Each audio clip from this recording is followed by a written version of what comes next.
ජේසු පිහිටයි. සුබ දවසක් ඔබ සියලු දෙනාටම.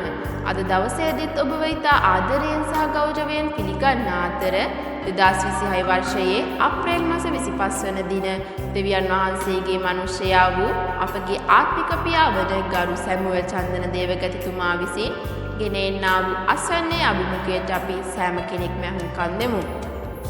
අපි ජේසුස් වහන්සේව දකින්න කැමැතියි. එවිට ඔහු ගලිලයේ බෙත්සයිදාවේ පිලිප් වෙතට පැමිණ මහතාණෙනි අපි යේසුස් වහන්සේ දකින්න කැමැත්තෙමුයි කීවෝය. යොහාන් 12 වෙනි පරිච්ඡේදයේ 21 වන පදය. ක්‍රිස්තුස් වහන්සේගේ දේව සේවයේ එක්තරා අවස්ථාවක මනුෂ්‍ය පුත්‍රයා මහිමයට පත් කිරීමට කාලය පැමිණ තිබුණි. මෙම කාලය ලෝකය ආරම්භ කළ දා සිට සැලසුම් කර තිබූ අතර ක්‍රිස්තුස් වහන්සේගේ මුළු ජීවිතයම බෙත්ලෙහෙමේ උපතේ සිට මෙම ඓතිහාසික මොහොත කරා යන ගමනක් විය. උන්වහන්සේව ඊශ්‍රායෙල් වංශයේ නැති වූ බැටළුවන් වෙත පමණක් යවන ලද අතර සියලු ධර්මිෂ්ඨකම ඉටු කිරීම සඳහා යොහාන් විසින් ජෝර්දාන් ගඟේ බෞතිස්ම කරන ලදී. උන්වහන්සේ තම දේව සේවයේ පුරාවටම උන්වහන්සේගේ මෙසියානු මෙහෙවර ප්‍රකාශ කර ඇති අතර බොහෝ ලකුණු සහ ආශ්චර්යයන් හරහා උන්වහන්සේගේ ප්‍රකාශ සත්‍යාපනය කර ඇත. උන්වහන්සේගේ පියාණන් වහන්සේ විසින් උන්වහන්සේව ස්වර්ගයේ මාගේ ආදරණීය පුත්‍රයා ලෙස හඳුනාගෙන ඇති අතර උන්වහන්සේගේ භූමදානය සඳහා බෙතානියේ මරියා විසින් ආලේප කර ඇති අතර ඇය වටිනා විලවුන් සහිත ඇලබැස්ටර් පෙට්ටිය විවෘත කර උන්වහන්සේගේ පාත මත වත් කළාය. මෝසෙස් පාලු කරේ සර්පයා ඔසවා තැබූ ආකාරයටම මනුෂ්‍ය පුත්‍රයාද ඔසවා තැබිය යුතු බවත් උන්වහන්සේ කෙරෙහි විශ්වාස කරන සියල්ලන්ම ගැලවීම සඳහා මනුෂ්‍ය පුත්‍රයා දෙස බලන සියල්ලන්ම උන්වහන්සේ කෙරෙහි විශ්වාස කරන සියල්ලන් සුවපත් කර උන්වහන්සේගේ ස්වර්ගික පියාණන් විසින් ධර්මිෂ්ඨ ලෙස ප්‍රකාශ කරනු ලබන බවත් උන්වහන්සේ නිකෝදේමස්ට පවසා තිබුණි. කෙසේ වෙතත් මනුෂ්‍ය පුත්‍රයා මහිමයට පත් කිරීමට පැය පැමිණ තිබේ.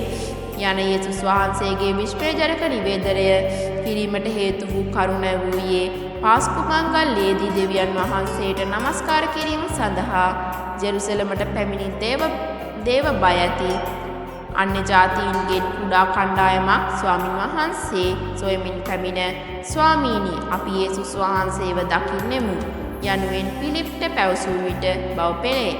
යේසුස් වහන්සේ පැමිණියේ අනාවැකියේ ඉටුවීමක් ලෙසය. ඔහු පැමිණියේ තම සෙනග වන ඊශ්‍රායෙල් වරුන්ගේ පාපයෙන් ගලවා ගැනීමටය. නමුත් ඔහුගේ ගැලවීමේ දීමනාව ඔහු ඉපදුණු තෝරාගත් ජාතියට වඩා පුළුල් විය. ඔහු ඊශ්‍රායෙල්හි මෙසියස් ලෙස පමණක් නොව ලෝකයේ ගැලවුම්කරුවා ලෙසද පැමිණියේය. යුදෙව්වන් සහ අන්‍ය ජාතිකයන් යන දෙගොල්ලන්ම මුදවා ගැනීමටය. ඇදහිල්ලේ ප්‍රකාශනය මා කිව්වට පසු කියවමු. ස්වර්ගීය පියාණෙනි සර්පයාගේ හිස පොඩි කළ ස්ත්‍රියගේ වංශය යේසුස් වහන්සේ බවත් ශුද්ධ ලියවිල්ල ඉටු කිරීමට සහ ඔවුන්ගේ මෙසියස් රජ ලෙස ඔටුනු පලදවන්ට පැමිණි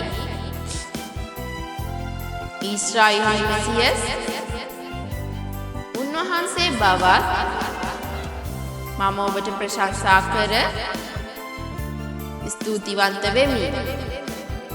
ඔබ අන්‍ය ජාතීන් ඔබගේ ගැලවීමේ දීමනාවෙන් බැහැර නොකළ බවත් කැමති ඕනෑම කෙනෙකුට ඔබ වෙත පැමිණ බලා විශ්වාස කර ජීවත් වන පිණිස ජීවන දොරටුව විවෘත කළ බවත් මම ඔබට ස්තුතිවන්ත වෙමි. කැමති ඕනෑම කෙනෙකුට පැමිණ ස්වාමීන් වන ජේසුස් වහන්සේ දකින අතර ඔහු කෙරෙහි ඇදහිල්ලෙන් ගැලවීම ලබා ගත හැකි වනු ඇත. ආමේන්. අද දවසේදී මේ දේව වචනය ඔබ සැමගේ ජීවිතවලට ආශිර්වාදයක්ම වේවා. ජේසු පිහිටයි.